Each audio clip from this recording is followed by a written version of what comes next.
अस्सलाम वालेकुम 7th class. आज का जो हमारा टॉपिक है वो है arrange the following rational number in ascending और डिसेंडिंग ऑर्डर। इन असेंडिंग और डिसेंडिंग ऑर्डर। अब पिछली वीडियो में हमने लास्ट वीडियो में कंपेयर किया था बच्चे दो रैशनल नंबर्स को और बताया था उनमें से कौन सा बड़ा है कौन सा छोटा है।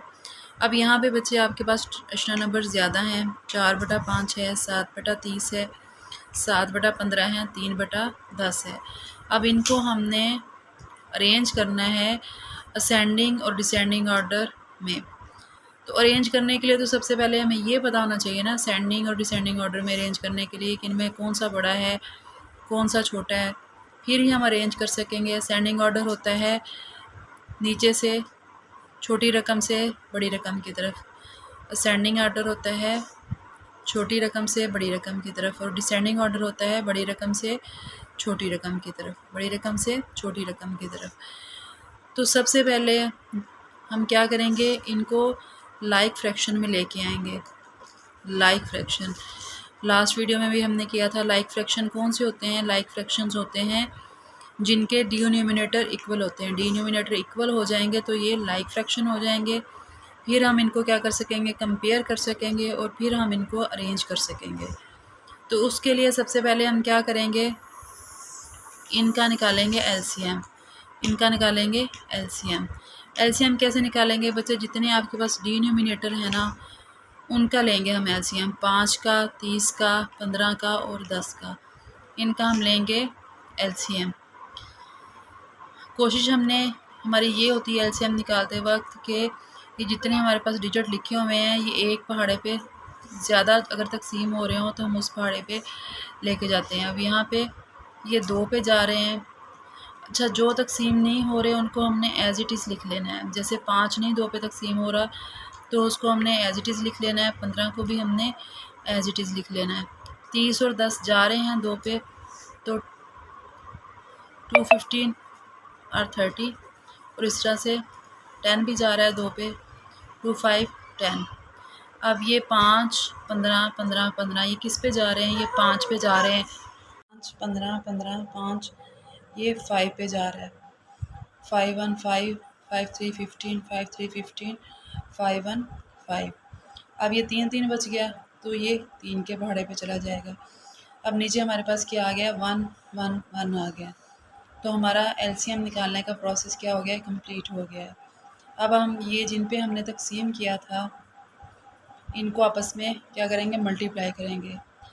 2 को, 5 को, 3 को, 2 को, 5 को, 3 को जब हमने मल्टीप्लाई किया है 5, 2, 10, 10, 3, 30, तो ये हमारे पास क्या आ गया है? एलसीएम आ गया है। 30 आपके पास क्या आ गया है? एलसीएम आ गया है। यहाँ तक आपको क्लियर हुआ? अब बच्चे ये जो आपके पास एलसीएम आया है ना, ये जो हमने इतना लंबा चौड़ा प्रोसेस किया है एलसीएम निकाला है, ये इसलिए निकाला है कि आपने जो आपके पास ये रैशनल नंबर्स हैं इनका डिनोमिनेटर इस एलसीएम के इक्वल करना है। यानी 30 निकला है ना, तो आपका हर रैशनल नंबर का जो डिनोमिनेटर हो वो क्या हो? 30 हो, 30 हो। क्या हो? 30 हो, 30 हो। तो हमने किसी ऐसे पहाड़े से ज़रब करना है कि ऊपर नीचे क्या आ जाए? आपके पास 30 आ जाए। लेकिन मैंने आपको लास्ट वीडियो में भी बताया था कि जब हम मल्टीप्लाई करते हैं किसी डिजिट से तो डिनोमिनेटर और न्यूमरेटर दोनों को मल्टीप्लाई करते हैं। अब देखिए 4/5 है, इसको हमने नीचे लेके आना है, 30 लेके आना है। तो किस चीज़ से तकसीम करेंगे? सॉरी, ज़रब करेंगे 6 से। 6 से मल्टीप्लाई करेंगे। 5 को जब हमने 6 से मल्टीप्लाई किया तो क्या आ गया? 30 आ गया। लेकिन इस 6 को हम न्यूमरेटर से भी करेंगे, डिनोमिनेटर से भी करेंगे और न्यूमरेटर से भी करेंगे। 6 को जब 4 से किया 24 आ गया और 6 को जब 5 से किया तो 30 आ गया। तो पहले वाले रैशनल नंबर का हमारे पास जो डिनोमिनेटर है वो 30 आ गया, एलसीएम के बराबर आ गया। अब नेक्स्ट रैशनल नंबर की तरफ मूव करते हैं, वो है जी 7/30। तो इसको हम 1 से मल्टीप्लाई कर देंगे क्योंकि इसमें ऑलरेडी जो आपके पास डिनोमिनेटर है वो 30 है। सही है। अब नेक्स्ट रैशनल नंबर आपके पास क्या है? 7/15। अब 15 को हम किस चीज़ से मल्टीप्लाई करें कि आंसर आपका 30 है? तो 2 से मल्टीप्लाई करेंगे और 2 से मल्टीप्लाई न्यूमिनेटर को भी करेंगे बच्चे और डिनोमिनेटर को भी करेंगे, न्यूमिनेटर को भी करेंगे और डिनोमिनेटर को भी करेंगे। 7 को जब 2 से मल्टीप्लाई किया 14 आ गया और 15 को जब 2 से मल्टीप्लाई किया तो 30 आ गया। अब नेक्स्ट जो आपके पास रेशनल नंबर है वो है 3/10। 3/10 को, अब 10 को किस चीज़ से मल्टीप्लाई करें कि आंसर 30 है, तो 10 को हम 3 से मल्टीप्लाई करेंगे, 3 से नीचे भी मल्टीप्लाई करेंगे और ऊपर भी, यानी डिनोमिनेटर को भी और न्यूमिनेटर दोनों को मल्टीप्लाई करेंगे। आंसर आपके पास क्या आएगा 9/30। अब देखिए हमारे पास जितने चारों रेशनल नंबर्स का जो डिनोमिनेटर है वो 30 हो गया है। क्या हो गया है 30 हो गया, यानी ये चारों रेशनल नंबर हमारे पास क्या बन गए हैं लाइक फ्रैक्शंस। क्या बन गए हैं लाइक फ्रैक्शन। लाइक फ्रैक्शन कौन सी होती है जिसमें जो डिनोमिनेटर होता है वो इक्वल होता है, सबका इक्वल हो गया है ना, सब में 30 आ रहा है, तो ये सारी क्या हो गई हैं लाइक फ्रैक्शन। क्या हो गई हैं लाइक फ्रैक्शन। अब हमारे पास इनको कंपेयर करना आसान हो गया है, कंपेयर करना आसान हो गया है क्योंकि नीचे वाला हमारे पास इक्वल है। अब हमने सिर्फ न्यूमिनेटर को देखना है, न्यूमिनेटर को, जो बड़ा न्यूमिनेटर है वो पहले आ जाएगा, जो उससे छोटा उसके बाद, जो उससे छोटा है उसके बाद, जो उससे छोटा है उसके बाद। ये देखें इसको हमने अरेंज किया है 24/30। नीचे वाला तो इक्वल है, डिनोमिनेटर तो इक्वल है, तो सिर्फ न्यूमिनेटर को देखना है। न्यूमिनेटर अब देखो इसमें 24 सबसे बड़ा था वो सबसे पहले आ गया, उसके बाद 14 था, उसके बाद 9 था, उसके बाद 7 था। ठीक है, अब ये 24/30 ये किस फ्रैक्शन का आया था, 24/30 किस फ्रैक्शन का आया था, ये 4/5 का आया था। किसका आया था 4/5 का। तो 24/30 के नीचे हमने क्या लिख दिया है 4/5। क्या लिख दिया है 4/5। 14/30 किसका आया था, 14/30 किसका आया है 7/15 का। किसका आया है 7/15 का। तो 14/30 के नीचे हमने क्या लिख दिया 7/15। 7/15 इस तरह से 9/30 किसका आया है बच्चे, 9/30 किसका आया है, ये है 3/10 का। किसका है ये 3/10 का, तो उसके नीचे हमने क्या लिख दिया 3/10।